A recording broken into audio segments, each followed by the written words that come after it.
با تشکیل یک بزم با شکوه و خاطره‌ای آموزگاران و دانشجویان دانشگاه دولتی آموزگاری تاجیکستان به نام صدرالدین عینی عید بین المللی نوروز را جشن گرفتند.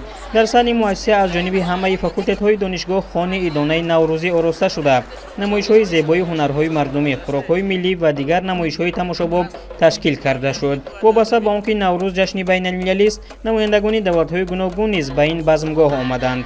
در آغاز رهبریت دانشگاه یکجایی با مهمانان از نمایشی تشکیل نموده آموزگاران و دانشجویان دیدن نموده با دستاوردهای آنها شناس شدند. باید گفت که نوروز یکی از کهن‌ترین جشن‌ها در روی زمین است.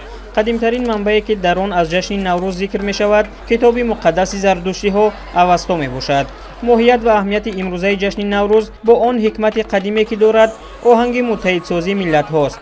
هر کجا که نوروز است آنجا خوشی، زیبایی، حسن تفاهم و یکدلی و برابری و برادری است. ضمن تماشای بزمگاه از جانب تشکیل کنندگان به مهمانان که از کشورهای گوناگون بودند تحفه‌های خاطره‌ای تقدیم کرده شد که باعث خوشحالی آنها گردید.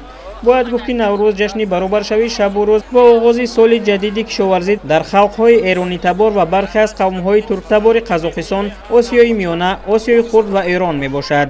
در قسمت دیگری چورابینی ایدانه رکتور دانشگاه اهل دین عبادالله‌زاده حاضرین را با فرارسی عید فرخنده نیاگان تبریک و تهنیت گفته ذکر داشت که تاجیکستان را وطن نوروز مینامند، زیرا همه سال در کشور ما این جشن خیلی پرشکوه تجلیل می شود. با تشبث و ابتکار پرزیدنت جمهوری تاجیکستان پیشوای ملت محترم امامعلی رحمان، نوروز جهانی شده در وطن ما شکوه و شهامت خاصه دارد. بعد از تبریکات رهبریت در همین جا یک قطار آموزگاران برای فعالیت پرثمر و بخشیده به نوروز بین المللی با مکافات‌های صحابی قدردانی شدند.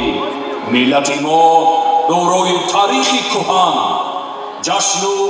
چورابینی ایدانه در دانشگاه آموزگاری با پیشنهاد برنامه رنگین فرهنگی از جانب استادان و دانشجویان و هنرمندان شناخته کشور ادامه یافت. باعث افتخار است که سال 2009 عید نوروز بر روی خط میراث فرهنگی یونسکو وارد شده. از 19 فوریه سال 2010 باشد طبق قطعنامه سازمان ملل متحد آن جشن بین المللی اعلان گردیده است.